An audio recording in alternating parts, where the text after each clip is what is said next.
A constitutional monarchy, limited monarchy or parliamentary monarchy is a form of government in which governing powers of the monarch are restricted by a constitution. Constitutional monarchy differs from absolute monarchy, in which a monarch in an absolute monarchy holds absolute power. A constitutional monarchy may refer to a system in which the monarch acts as a non-party political head of state under the constitution, whether written or unwritten. While most monarchs may hold formal reserve powers and the government may officially take place in the monarch's name, they do not set public policy or choose political leaders. Political scientist Vernon Bogdanor, paraphrasing Thomas Macaulay, has defined a constitutional monarch as a sovereign who reigns but does not rule, in addition to acting as a visible symbol of national unity. A constitutional monarch may hold formal powers such as dissolving parliament or giving royal assent to legislation. However, the exercise of such powers is generally a formality rather than an opportunity for the sovereign to enact personal political preference. In the English Constitution, British political theorist Walter Bagehot identified three main political rights which a constitutional monarch could freely exercise: the right to be consulted, the right to advise, and the right to warn. Some constitutional monarchs, however, still retain significant power and influence and play an important political role. The United Kingdom and 15 of its former colonies are constitutional monarchies with a Westminster system of government.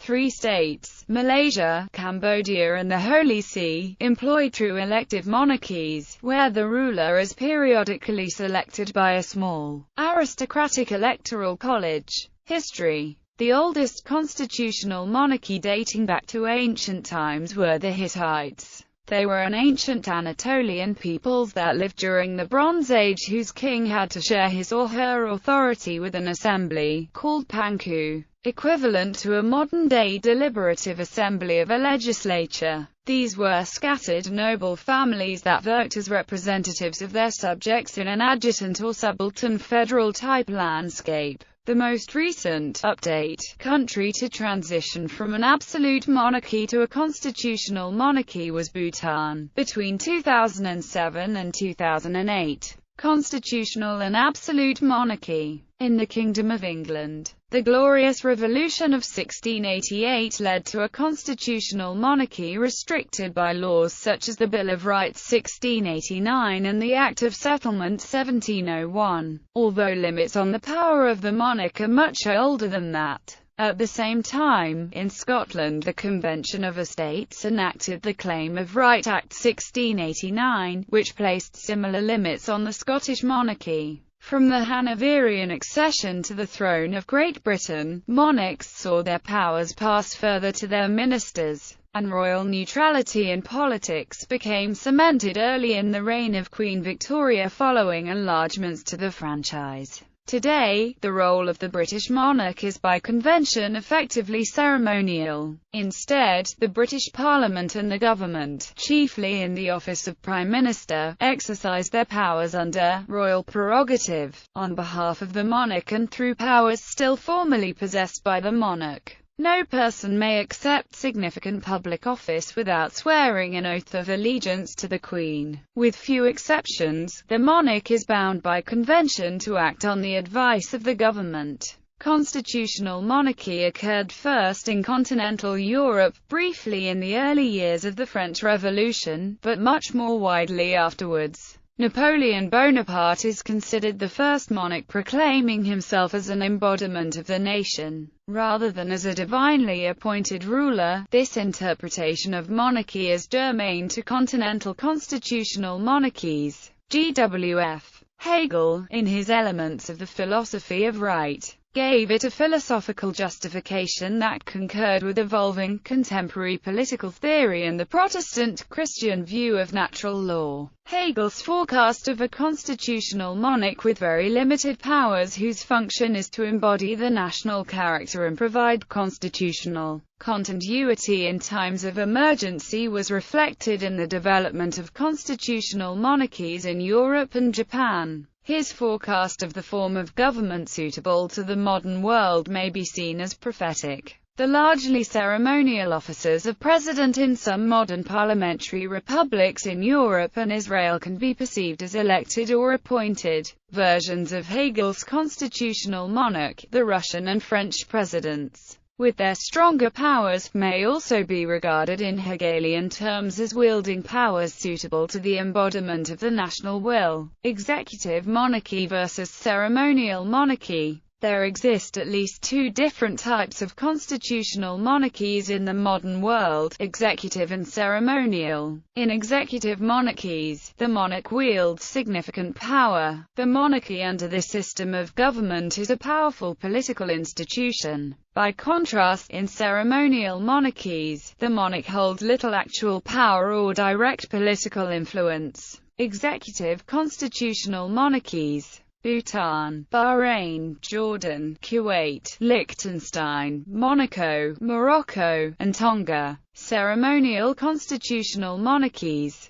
Andorra, Antigua and Barbuda, Australia, the Bahamas, Barbados, Belgium, Belize, Cambodia, Canada, Denmark, Grenada, Jamaica, Japan, Lesotho, Luxembourg, Malaysia, the Netherlands, New Zealand, Norway, Papua New Guinea, St. Kitts and Nevis, St. Lucia, St. Vincent and the Grenadines, Solomon Islands, Spain, Sweden, Thailand, Tuvalu and the United Kingdom. Ceremonial and executive monarchy should not be confused with democratic and non-democratic monarchical systems. For example, in Liechtenstein and Monaco, the ruling monarchs wield significant executive power. However, they are not absolute monarchs, and these countries are generally reckoned as democracies. Modern constitutional monarchy. As originally conceived, a constitutional monarch was head of the executive branch and quite a powerful figure, even though his or her power was limited by the Constitution and the elected parliament. Some of the framers of the U.S. Constitution may have envisaged the president as an elected constitutional monarch, as the term was then understood. Following Montesquieu's account of the separation of powers, the present-day concept of a constitutional monarchy developed in the United Kingdom, where the democratically elected parliaments, and their leader, the Prime Minister, exercise power, with the monarchs having ceded power and remaining as a titular position. In many cases the monarchs, while still at the very top of the political and social hierarchy, were given the status of servants of the people, to reflect the new, egalitarian position. In the course of France's July monarchy, Louis Philippe was styled King of the French,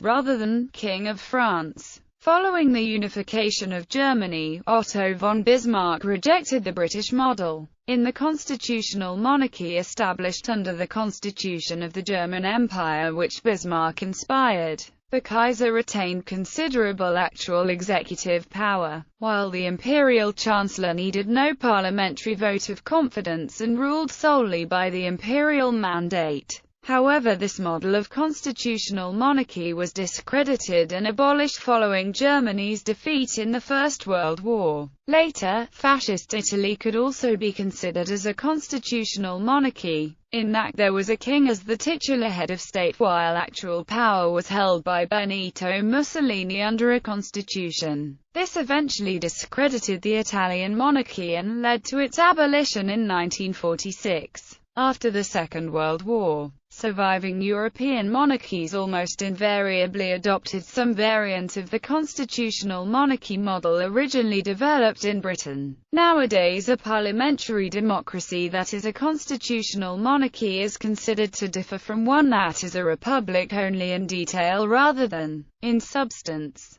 In both cases, the titular head of state, monarch or president, serves the traditional role of embodying and representing the nation, while the government is carried on by a cabinet composed predominantly of elected members of parliament. However, three important factors distinguish monarchies such as the United Kingdom from systems where greater power might otherwise rest with parliament. These are The royal prerogative, under which the monarch may exercise power under certain very limited circumstances. Sovereign immunity, under which the monarch may do no wrong under the law because the responsible government is instead deemed accountable, and the monarch may not be subject to the same taxation or property use restrictions as most citizens. Other privileges may be nominal or ceremonial. Today, slightly more than a quarter of constitutional monarchies are Western European countries, including the United Kingdom, the Netherlands, Belgium, Norway, Denmark, Spain, Luxembourg, Monaco, Liechtenstein, and Sweden. However, the two most populous constitutional monarchies in the world are in Asia, Japan and Thailand. In these countries, the Prime Minister holds the day-to-day powers of governance, while the King or Queen retains residual powers. The powers of the monarch differ between countries. In Denmark and in Belgium, for example, the monarch formally appoints a representative to preside over the creation of a coalition government following a parliamentary election, while in Norway the king chairs special meetings of the cabinet. In nearly all cases, the monarch is still the nominal chief executive, but is bound by convention to act on the advice of the cabinet. Only a few monarchies have amended their constitutions so that the monarch is no longer even the nominal chief executive. There are 16 constitutional monarchies under Queen Elizabeth II, which are known as Commonwealth Realms. Unlike some of their continental European counterparts, the monarch and her governors-general in the Commonwealth Realms hold significant reserve or prerogative powers, to be wielded in times of extreme emergency or constitutional crises, usually to uphold parliamentary government. An instance of a Governor-General exercising such power occurred during the 1975 Australian constitutional crisis, when the Australian Prime Minister, Gough Whitlam, was dismissed by the Governor-General. The Australian Senate had threatened to block the government's budget by refusing to pass the necessary appropriation bills. On the 11th of November 1975, Whitlam intended to call a half-Senate election in an attempt to break the deadlock. When he sought the Governor-General's approval of the election, the Governor-General instead dismissed him as Prime Minister, and shortly thereafter installed Leader of the Opposition Malcolm Fraser in his place. Acting quickly before all parliamentarians became aware of the change of government, Fraser and his allies secured passage of the appropriation bills, and the Governor-General dissolved Parliament for a double dissolution election. Fraser and his government were returned with a massive majority.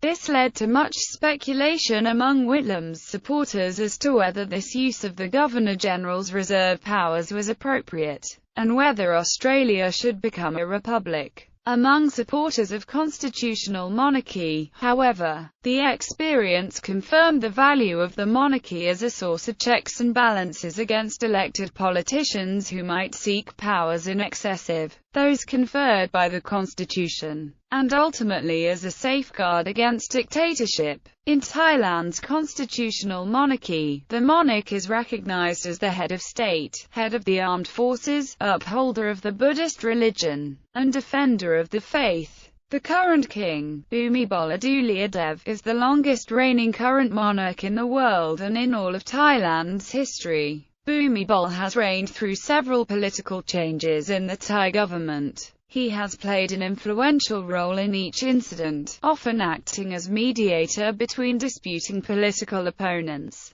Among the powers retained by the monarch under the Constitution, lèse majesté protects the image of the monarch and enables him to play a role in politics. It carries strict criminal penalties for violators. Generally, the Thai people are reverent of Bhumibol. Much of his social influence arises from this reverence and from the socio-economic improvement efforts undertaken by the royal family. In both the United Kingdom and elsewhere, a frequent debate centers on when it is appropriate for a monarch to use his or her political powers. When a monarch does act, political controversy can often ensue, partially because the neutrality of the crown is seen to be compromised in favor of a partisan goal, while some political scientists champion the idea of an interventionist monarch as a check against possible illegal action by politicians. For instance, the monarch of the United Kingdom can theoretically exercise an absolute veto over legislation by withholding royal assent.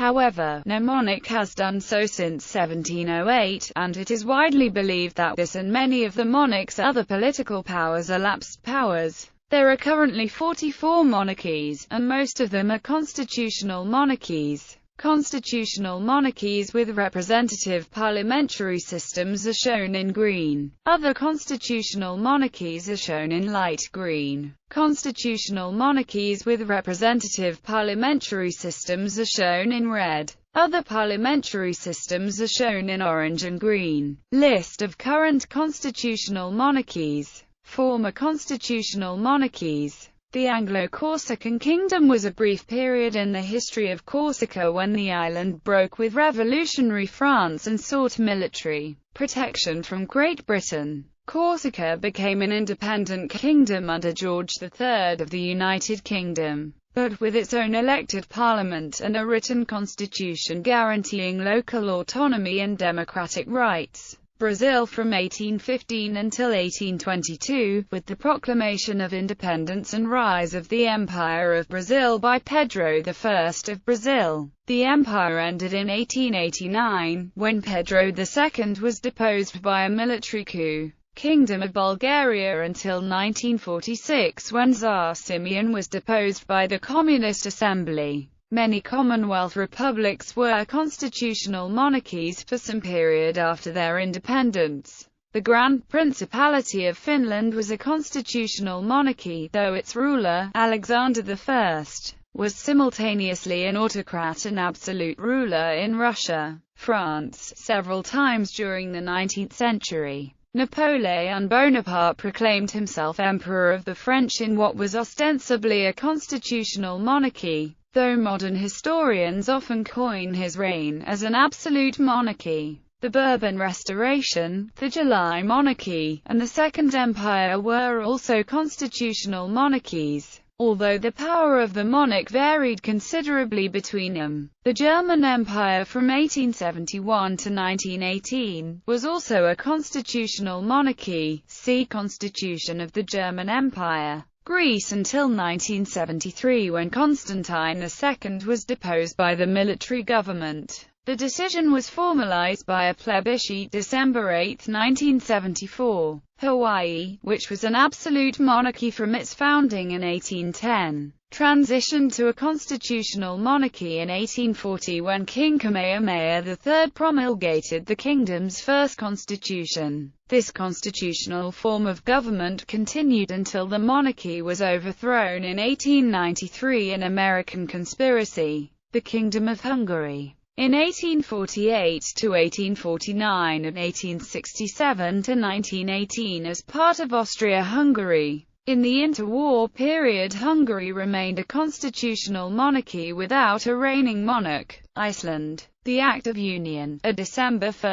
1918 agreement with Denmark, established Iceland as a sovereign kingdom united with Denmark under a common king. Iceland abolished the monarchy and became a republic on June 17, 1944 after the Icelandic constitutional referendum, May 24, 1944. Iran under Mohammad Reza Shah Pahlavi was a constitutional monarchy, which had been originally established during the Persian constitutional revolution in 1906. Italy until June 2, 1946, when a referendum proclaimed the end of the kingdom and the beginning of the republic. Korean Empire proclaimed in October 1897 to the annexation of Korea by Japan on August 20, 1910. It succeeded the Joseon dynasty. The Kingdom of Laos was a constitutional monarchy until 1975, when Sisavangvathana was forced to abdicate by the communist Pathet Lao. Mexico was twice an empire. The First Mexican Empire was from July 21, 1822, to March 19, 1823, with Agustín de Iturbide serving as emperor. Then, with the help of the Austrian and Spanish crowns, Napoleon III of France installed Maximilian of Habsburg as Emperor of Mexico.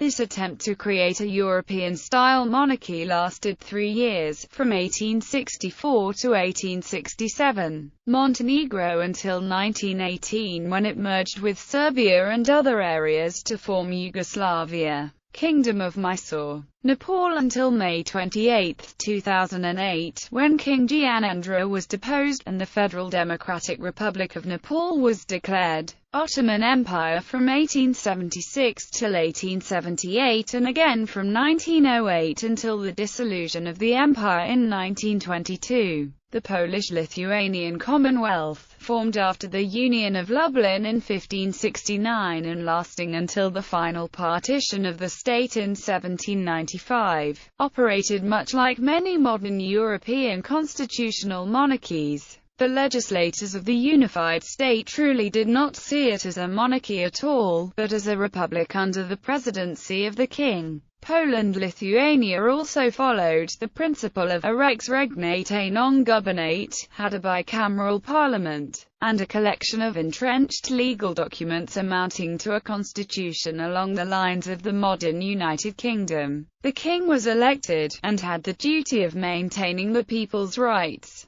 Portugal was a monarchy since 1139 and a constitutional monarchy from 1822 to 1828 and again from 1834 until 1910, when Manuel II was overthrown by a military coup. Kingdom of Romania from its establishment in 1881 until 1947, when Michael I was forced to abdicate at gunpoint by the communists. Kingdom of Serbia until 1918, when it merged with the state of Slovenes, Croats and Serbs into the unitary Yugoslav kingdom, that was led by the Serbian Karađorđević dynasty. The West African Songhair Empire was considered a powerful constitutional monarchy before annexation by Morocco and later France, when it became a colony and presently a secular Sufist republic. Yugoslavia from 1918 until 1929 and from then until 1944, when under pressure from the Allies Peter II recognized the communist government.